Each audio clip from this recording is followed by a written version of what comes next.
Hello and welcome to this edition of Catholic Focus on Capuchin TV, where we bring you stories that matter from the church to the developing stories in the country. My name is Charles Mamaton, and for sign language interpretation is Eric Maluki. Let's begin with the stories making the headline today.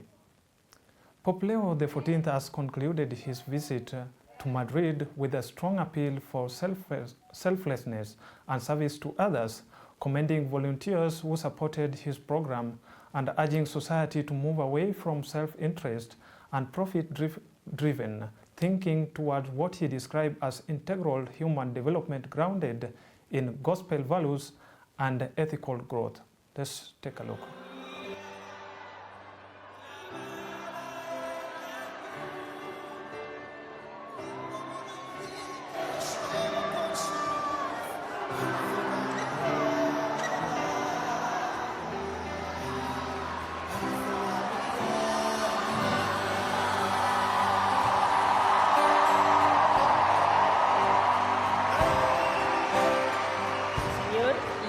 Su gracia y su luz, para que lleve adelante de la mejor manera el ministerio que le ha encomendado. Me alegra mucho que sea con vosotros, voluntarios y voluntarias.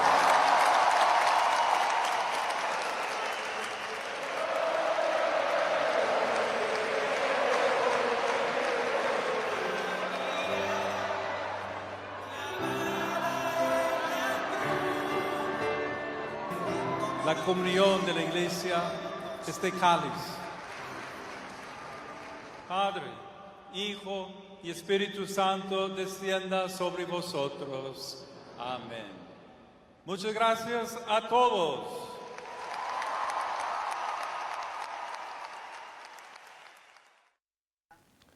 As such, indisciplined cases in schools has sparked debate among leaders who are now pointing to poor parenting as a key driver and are calling for stronger disciplinary measures, including the possible return of corporal punishment.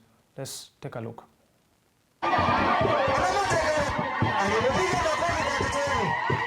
Kama utaki mtoto wako afunzwe adabu, usipeleke kwa shule aende kuchoma wengine.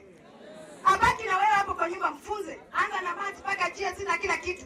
Fundisha mtoto wako nyumbani. Sio kupeleka mtoto nyumbani kwa shule boarding na umejua umeshindwa na yeye, alafu anaenda kuchoma wengine. Anaenda kuchomea wengine domo. Ati kwa sababu ameogopa kufanya exam. Let us go back to our morals. Let us go back to the principles we were raised. Our grandfathers, our aunties also participating in raising a child. Mimi nataka kuwaomba wazazi. Turudi kuwa wazazi. Turudi kukuwa wazazi, kulinda watoto. Hawe na heshima. Hawe disciplined. Anatii awe mtoto wa kutii. Inatoka nyumbani. Usiachilie mtoto wako. Ati mtoto akitaka kitu lazima unaachilia afanye vile anataka. Turudi kukuwa wazazi, tusaidie mashule, tusaidiane na walimu, ndio Kenya ikuwe Kenya ambayo itaweza kusonga mbele. Kama wazazi lazima turudi kwa mambo ya kulinda watoto wetu. You must care your children. Lazima mtende watoto wenu. Hauwezi kama watoto wanakuwa tu hivyo wanaenda shule, wanachoma shule, wanachoma wenzao. We must bring back caring in schools. We must care our children to show them, because all of us grew up working. You must allow your kids to be caned. You must allow your kids to be disciplined kama wazazi. Mambo hii ya kusema human rights, sijui mtoto alichapa hata kwa polisi, lazima iishe. That's why children are banning school, because they know there's nothing will happen to them.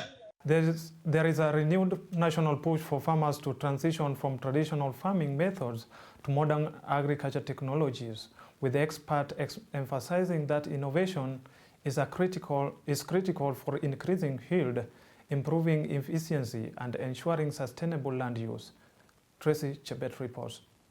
Speaking to journalists at the Cairo demonstration farms in Thika, Dr. Joseph Corin Juguna and Dr. Thuranira said modern farming practices can help farmers maximize yields, improve food quality, and make better use of limited resources. The experts emphasized the importance of maintaining soil health through sustainable agricultural practices, noting that the environmental conservation and long-term food security depend on responsible farming methods. The ultimate message is that for us to make agricultural activity economically viable, we have first of all to increase productivity. We are emphasizing on integrated approach where you minimize the chemicals, but you use other technologies that would enhance productivity. So these are technologies that will ensure that farming is economically viable, will minimize effect on the environment, and will make sure that it's an integrated approach that would eventually ensure that we are able to produce more using less input, because inputs are also quite expensive. They further observed that climate change and rapid technological advancements are reshaping the agricultural sector, making it necessary for farmers to continuously update their skills and knowledge. We know that pests and diseases are major production constraints among our smallholder farmers, and they can cause up to 100% yield losses if they are not managed on time.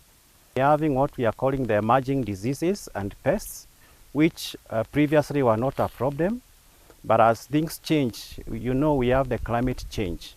So we are seeing more of what was not a problem now becoming a problem, and therefore it's important that we interact very closely with the farmers so that we can also help them identify these emerging issues in terms of pests and diseases. The remarks came ahead of a major farmers training event scheduled for June 12th and 13th, 2026 at the Cairo Institute in Thika. The free program will provide farmers with practical training on climate-smart agriculture, modern production techniques, and innovative technologies aimed at increasing farm productivity and profitability. We have a major event coming Friday on 12th and 13th June 2026, and this will be our 4th Cairo Open Week. Reporting for Catholic Focus, I'm Tracy Chebet. Residents of Taita Taveta County have expressed mixed reactions over a proposed government plan to construct a quarantine facility at a military camp in Laikipia to accommodate American nationals diagnosed with Ebola while in the Democratic Republic of Congo, even as the High Court suspended the project pending determination of a case filed by Katiba Institute. Our reporter has more. A section of Taita Taveta residents have raised concern about the construction of a quarantine facility at a military camp in Laikipia, while others believe it could enhance Kenya's capacity to respond to public health emergencies. Some say this could be a danger to our country. Kwa ufupi, sisi Kenya sahihi hatuhitaji hiyo quarantine kwa sababu bado sisi si wale waathiriwa kamili wa huu ugonjwa wa Ebola, na haitusaidii na chochote. Wewe kama kuna watu ambao wamekula pesa, wamelipwa pesa yao na nchi ya Marekani ili waje wafanye installation ya hii kituo ya corona hapa, hiyo ni uvujaji wa sheria. Kama wananchi wa Kenya hawatakubali mambo na hiyo kitu ya Ebola, afadhali ichoke kabisa kwa sababu haitusaidii vyovyote. Tunajua katika nchi yetu ya Kenya sasa tuko na shida ya healthcare. Bado tuko chini sana.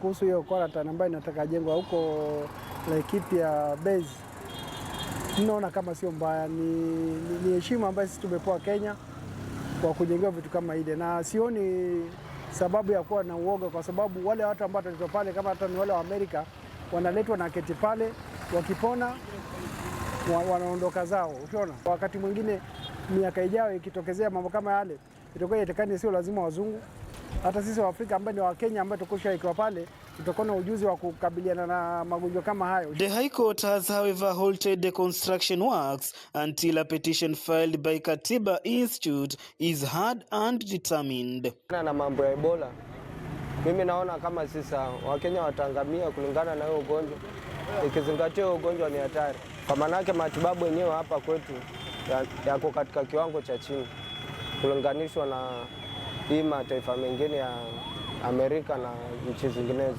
Kenya wako na haki kabisa ya kupinga. Maana yake Kenya sisi wananchi ndio tunaamua kile kitakachofanyika. Ndio. Hiyo nchi za majuu za Uingereza ndio zinasemekana kwamba zitafadhili kujengwa hiyo karantini. Sasa Mkenya anaweza kuwa ashindwe kusaidika kwa hiyo karantini. Hao wazungu peke yake watakaoshikwa na hiyo ugonjwa ndio wataweza kutibiwa pale vile. Kenya has not recorded any Ebola case. Neighboring Uganda and Democratic Republic of Congo continue to battle the outbreak, with DRC reporting 515 cases and 91 fatalities since the current outbreak was declared last month. Gabriel Mokoma, Voi, Taita Taveta.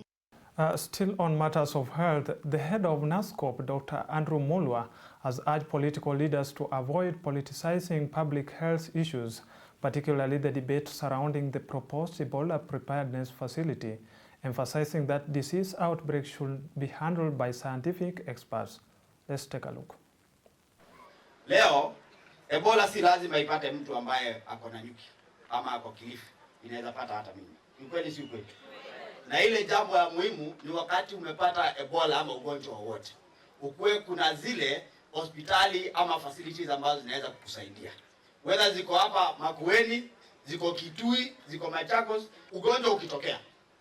Ni jukumu la serikali kuwa imejiprepare na kuwa na facilities. Na ndio nasema kwa sababu Makueni county yetu as 184 kilometers of Mombasa Road, ambayo ni mtandao wa usafiri wa muhimu katika nchi yetu ya Kenya. Ni lazima tukue na preparation.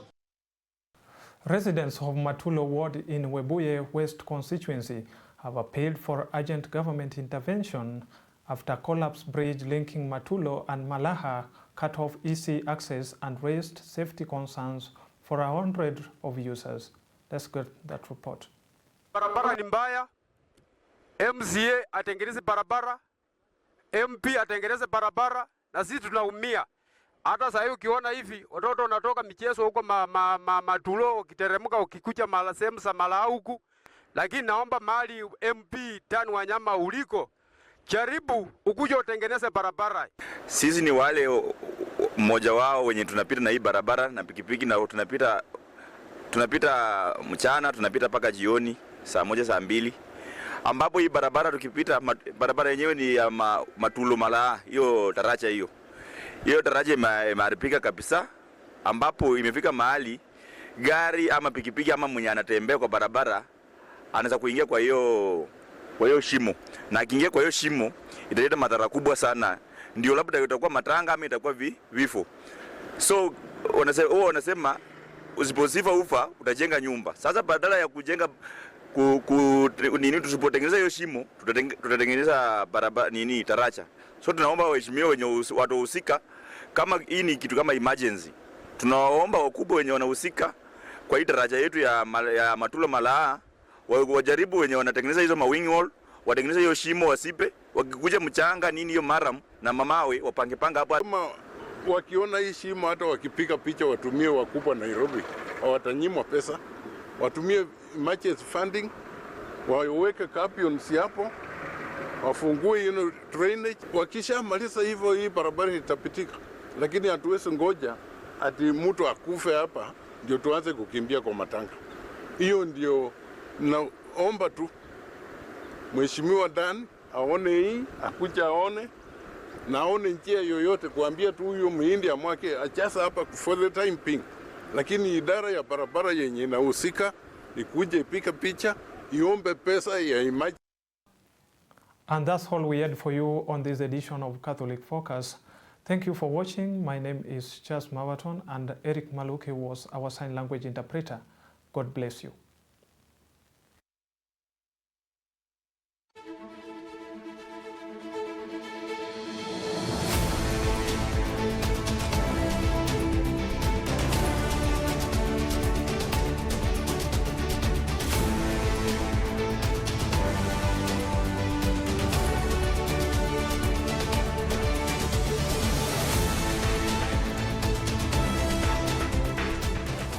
Keep watching Capuchin TV, your staunchly Catholic identity channel.